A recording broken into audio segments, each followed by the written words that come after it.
సరే నేను గంభీరంగా మౌనంగా చూస్తున్నా. నేను కొడితే వట్టి కొట్టు నాకు అలవాట్లేదు కదా. చూద్దాము.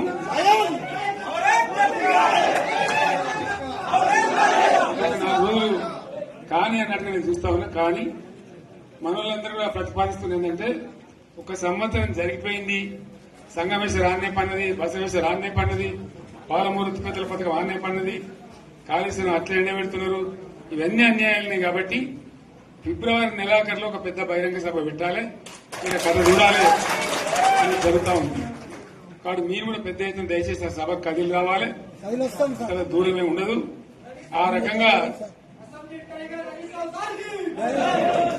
తెలంగాణ శక్తి ఏందో మరొకసారి చూపించి వీళ్ళ మెడలు వంచి ఇప్పుడు సాధించాలి. భవిష్యత్ కోసం కూడా కొట్టాడకు మనం సిద్ధంగా ఉండాలని తెలియజేసుకుంటూ, పరమేశ్వర్ గారికి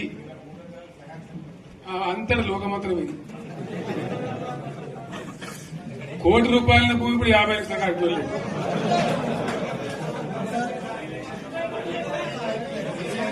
ఈ ఒక్కని బాధ ఒక ఆయన వచ్చింది, మన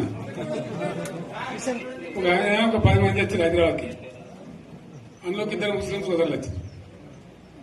साहब सोब तबाह हो गया, इफलासी मुफलसी बच्चे क्या दबे होगा. तुम्हारा क्या हुआ बहन, तुम्हारा क्या हुआ, तुम हैदराबाद में तुम लोग हैं. मेरा कारोबार है साहब, मेरा छोटा मोटा कारोबार है, होटल भी है, 70% गिर गया.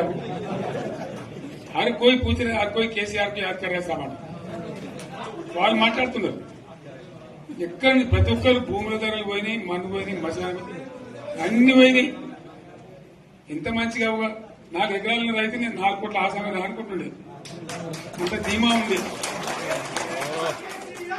ఎంత బాగుంటే హైదరాబాద్ నుంచి అడిగితే కూడా వచ్చి మనం ఇయ్యకపోదాం భూములు, డిమాండ్ పెరగానే. అంత బ్రహ్మాండంగా మారుమూల ప్రాంతంలో కూడా 40 లక్షలు 50 లక్షలు ఎకరానికి ఉండే. అటువంటిది సగానికి సగం పడిపోయి మొత్తం నాశనం చేశారు. వీళ్ళు ఇట్లే వదిలిపెడితే ఇంకింత నాశనం అవుతుంది. కాబట్టి మనం కొట్లాడాల్సిందే.